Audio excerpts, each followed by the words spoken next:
आपका यूनिक प्रज्ञान यूट्यूब परिवार में मैं प्रज्ञान सर हार्दिक स्वागत करता हूं, वंदन करता हूं, अभिनंदन करता हूं। प्यारे साथियों, सुबह के 5 बज चुके हैं और जिस प्रश्नोत्तरी 50 का आपको बेसब्री से रहता है इंतजार, वह प्रश्नोत्तरी 50 लेकर के आपके बीच उपस्थित हूं। और जैसा कि आप जानते हैं, वन लाइनर शैली में 50 महत्वपूर्ण प्रश्नों की यह रिवीजन श्रृंखला है, जिसका नियमित अवलोकन करने से आपकी तैयारी हो जाएगी काफी बेहतर। तो साथियों, आज की इस पाठचर्या को प्रारंभ करें इससे पूर्व अगर वीडियो को पहली बार देख रहे हैं अथवा चैनल पर नए हैं तो कृपया चैनल को सब्सक्राइब, वीडियो को लाइक और शेयर करना बिल्कुल ना भूलें। तो बिना समय गंवाए प्रारंभ करते हैं आज की पाठचर्या और देखते हैं आज की पाठचर्या का पहला प्रश्न। लेकिन उससे पूर्व देखेंगे आज का मॉर्निंग कोट्स। हौसले के तरकस में कोशिश का वह तीर जिंदा रखो, हार जाओ जिंदगी में सब कुछ मगर फिर भी जीतने की उम्मीद जिंदा रखो। साथियों, इसी मॉर्निंग कोट्स के साथ प्रारंभ करते हैं शायद प्रश्नोत्तरी 50 और देखते हैं पहला प्रश्न। पानी बीच मीन प्यासी आत्मकथा के लेखक कौन है? पानी बीच मीन प्यासी आत्मकथा किसके द्वारा लिखी गई आत्मकथा है, इसका आपको जवाब बताना है। तो मिथिलेश्वर द्वारा लिखी गई यह आत्मकथा 2011 ईस्वी की प्रकाशित आत्मकथा है। अगला प्रश्न है कि तीसरी कसम कहानी में गाड़ीवान ने कौन सा सामान न लादने की कसम खाई?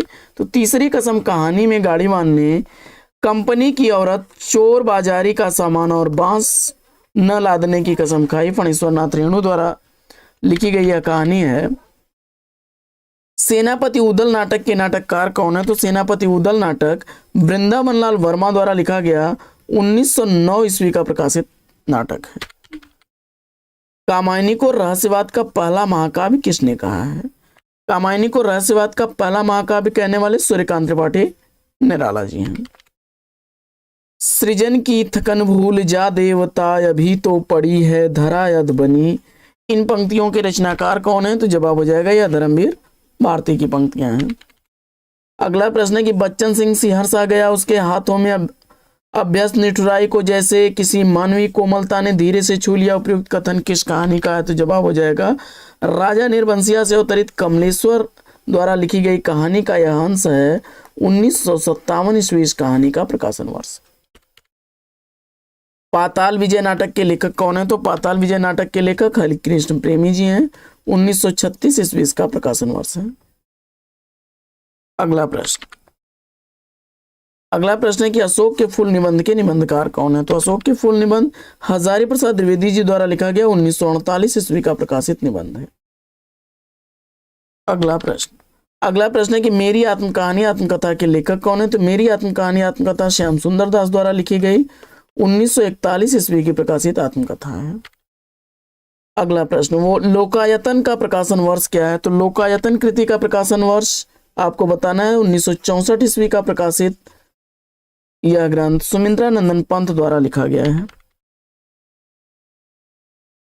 मनबोध मास्टर की डायरी के लेखक कौन है? तो विवेकी राय द्वारा लिखी गई यह रचना 2006 ईस्वी की प्रकाशित रचना है। अगला प्रश्न है कि मम्मट के काव्य प्रकाश का छायानुवाद कुलपति मिश्र का कौन सा ग्रंथ है? जवाब हो जाएगा मम्मट के काव्य प्रकाश का छायानुवाद कुलपति मिश्र द्वारा लिखा गया रस रहस्य है। 1670 ईस्वी इसका रचना काल है। अगला प्रश्न है कि भूखंड तप रहा है काव्यकृति की रचनाकार कौन है? भूखंड तप रहा है काव्यकृति चंद्रकांत देवताले की रचना है। अगला प्रश्न है कि कर्मवीर काव्यकृति के रचयिता कौन है? तो कर्मवीर काव्यकृति अयोध्या सिंह उपाध्याय हरिऔध द्वारा लिखी गई 1916 ईस्वी की प्रकाशित रचना है। अगला प्रश्न, अधूरे साक्षात्कार आलोचना ग्रंथ के लेखक कौन है? तो अधूरे साक्षात्कार आलोचना ग्रंथ नेमिचंद्र जैन द्वारा लिखा गया है। अगला प्रश्न, पंडित बुद्धिराम प्रेमचंद्र की किस कहानी का पात्र है? तो जवाब हो जाएगा बूढ़ी काकी। अगला प्रश्न है कि सूर्य का स्वागत काव्य संग्रह के रचनाकार कौन है? तो सूर्य का स्वागत काव्य संग्रह दुष्यंत कुमार द्वारा लिखा गया 1957 ईस्वी का प्रकाशित काव्य संग्रह है। अगला प्रश्न है कि मैं रथ का टूटा हुआ पहिया हूं लेकिन मुझे मत फेंको, ये किस कवि की पंक्तियां हैं? तो जवाब हो जाएगा धर्मवीर भारती की। अगला प्रश्न है कि कल सुनना मुझे काव्यकृति के रचनाकार कौन है? तो कल सुनना मुझे काव्यकृति सुदामा पांडे धूमिल की लिखी गई 1976 ईस्वी की प्रकाशित रचना है। अगला प्रश्न है कि चीणों पर चांदनी यात्रा वृतांत के लेखक कौन है? तो चीणों पर चांदनी यात्रा वृतांत निर्मल वर्मा द्वारा लिखा गया 1964 ईस्वी का प्रकाशित यात्रा साहित्य है। अगला प्रश्न है कि बड़ी बड़ी आंखें उपन्यास के उपन्यासकार कौन है? तो बड़ी बड़ी आंखें उपन्यास उपेंद्र नाथ के द्वारा लिखा गया 1954 ईस्वी का प्रकाशित उपन्यास है। अगला प्रश्न है कि जसहर चरियु के लेखक कौन है? तो जसहर चरियु पुष्पदंत द्वारा लिखी गई रचना है या जैन कवि हैं? अंधाधुंध मच्यो सब देशा मानहु राजा रहत विदेशा, यह पंक्तियां किस रचनाकार की हैं? जवाब हो जाएगा अंधेर नगरी से अवतरित या भारतेंदु हरिश्चंद्र की पंक्तियां हैं। छोटे सैयद बड़े सैयद नाटक के नाटककार कौन है? तो छोटे सैयद बड़े सैयद नाटक सुरेंद्र वर्मा द्वारा लिखा गया नाटक है। 1982 ईस्वी इस नाटक का प्रकाशन वर्ष है। अगला प्रश्न है कि प्रसाद युगीन धार्मिक पौराणिक नाटक सुदामा के नाटककार कौन है? तो जवाब हो जाएगा किशोरीदास वाजपेयी द्वारा लिखा गया 1934 ईस्वी का प्रकाशित नाटक है। अगला प्रश्न है कि विशाख के देवी चंद्रगुप्त के आधार पर जयशंकर प्रसाद का कौन सा नाटक है? जवाब हो जाएगा ध्रुव स्वामिनी 1933 ईस्वी का प्रकाशन वर्ष है। अगला प्रश्न है कि गोधन फणीश्वरनाथ रेणु के किस कहानी का पात्र है? तो गोधन फणीश्वरनाथ रेणु द्वारा लिखे गए पंचलाइट का पात्र है। अगला प्रश्न है कि बंद गली का आखिरी मकान कहानी के कहानीकार कौन है? तो बंद गली का आखिरी मकान कहानी धर्मवीर भारती द्वारा लिखी गई कहानी है। अगला प्रश्न है कि कामायनी एक पुनर्विचार आलोचना ग्रंथ के लेखक कौन है? तो कामायनी एक पुनर्विचार आलोचना ग्रंथ गजानन माधव मुक्तिबोध द्वारा लिखा गया ग्रंथ है। अगला प्रश्न है कि मैथिली शरण गुप्त का उर्मिला पर आधारित 12 सर्गों में विभक्त महाकाव्य कौन सा है? तो जवाब हो जाएगा साकेत। जैनेन्द्र का पहला कहानी संग्रह कब प्रकाशित हुआ? जैनेन्द्र द्वारा पहला कहानी संग्रह फांस 1929 ईस्वी में प्रकाशित हुआ। जयचंद्र के मूर्खतापूर्ण कुचक्र के कारण पृथ्वीराज का अंत प्रसाद के किस नाटक में वर्णित है? तो जवाब हो जाएगा प्रायश्चित में 1913 ईस्वी नाटक का प्रकाशन वर्ष। आखिरी आवाज उपन्यास के लेखक कौन है? तो आखिरी आवाज रांगे राघव द्वारा लिखी गई 1963 ईस्वी की प्रकाशित रचना है। कीचड़ और कमल उपन्यास के लेखक कौन है? तो कीचड़ और कमल वृंदावन लाल वर्मा द्वारा लिखा गया 1964 ईस्वी का प्रकाशित उपन्यास है। अनामिका का प्रकाशन वर्ष क्या है? तो अनामिका कृति का प्रकाशन वर्ष 1923 ईस्वी है। सूर्यकांत त्रिपाठी निराला की यह रचना है। गोमा हस्ती कहानी संग्रह के लेखक कौन है? तो गोमा हस्ती कहानी संग्रह मैत्रेयी पुष्पा द्वारा लिखा गया 1998 ईस्वी का प्रकाशित कहानी संग्रह है।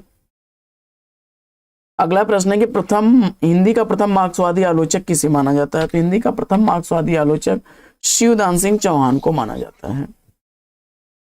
अगला प्रश्न है कि एक खंड विस्पाही नाटक के नाटककार कौन है? तो एक खंड विस्पाही नाटक दुष्यंत कुमार द्वारा लिखा गया 1963 ईस्वी का प्रकाशित नाटक है। अगला प्रश्न है कि हादसे आत्मकथा की लेखिका कौन है? हादसे आत्मकथा रमणिका गुप्ता द्वारा लिखी गई 2005 ईस्वी की प्रकाशित रचना है। अगला प्रश्न है कि अधिकार सुख कितना मादक और तारीन होता है किस नाटक की पंक्तियां हैं? तो जवाब हो जाएगा स्कंद गुप्त नाटक में यह आत्मकथन है। स्कंद गुप्त का जयशंकर प्रसाद द्वारा लिखा गया यह नाटक है। असीम मृदुला गर्ग के किस उपन्यास की पात्र है? तो जवाब हो जाएगा कटगुलाब उपन्यास की पात्र है। 1996 ईस्वी कटगुलाब उपन्यास का प्रकाशन वर्ष। शतरंज के मोहरे उपन्यास के लेखक कौन है? तो शतरंज के मोहरे उपन्यास अमृतलाल नागर द्वारा लिखा गया 1959 ईस्वी का प्रकाशित उपन्यास है।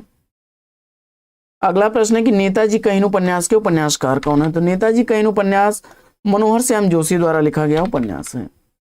तमाल के झरोखे से निबंध के लेखक कौन है? तमाल के झरोखे से निबंध विद्यानिवास मिश्र द्वारा लिखा गया निबंध है। 1981 ईस्वी निबंध का प्रकाशन वर्ष है। अगला प्रश्न है कि रंग दे बसंती चोला नाटक के नाटककार कौन है? तो रंग दे बसंती चोला नाटक विष्णु साहनी द्वारा लिखा गया 1996 ईस्वी का प्रकाशित नाटक है। अगला प्रश्न है कि मधुर स्वप्न उपन्यास के लेखक कौन है? तो मधुर स्वप्न उपन्यास राहुल सांकृत्यायन द्वारा लिखा गया 1950 ईस्वी का प्रकाशित उपन्यास है। समकालीन कविता आंदोलन के प्रवर्तक किसे माना जाता है? तो समकालीन कविता का आंदोलन का प्रवर्तक विश्वंभर उपाध्याय को माना जाता है। 1976 ईस्वी में अपनी पुस्तक समकालीन कविता की भूमिका के माध्यम से उन्होंने समकालीन कविता आंदोलन का प्रवर्तन किया था। काव्य मीमांसा के लेखक कौन है? तो काव्य मीमांसा राजशेखर की रचना है। सूर्य की अंतिम किरण से सूर्य की पहली किरण तक किसकी नाट्य रचना है? तो जवाब हो जाएगा सुरेंद्र वर्मा द्वारा लिखा गया 1975 ईस्वी की प्रकाशित कृति है। रंग में भंग किस कवि की काव्य कृति है? रंग में भंग मैथिली शरण गुप्त द्वारा लिखी गई 1909 ईस्वी की प्रकाशित काव्य की रचना है। तो साथियों आज की प्रश्नोत्तरी 50 लेगी यहीं पर विराम। वीडियो अगर अच्छा लगा हो तो लाइक और शेयर कर दीजिए। चैनल पर पहली बार है तो चैनल को सब्सक्राइब कर लीजिए। फिर मिलते हैं आपसे अगले वीडियो में एक नए प्रश्न, नए टॉपिक, एक नए अंदाज में। तब तक के लिए लेंगे आपसे विदा। आपका जीवन मंगलमय हो। बेस्ट विशेष बेस्ट ऑफ लक। जय हिंद साथियों।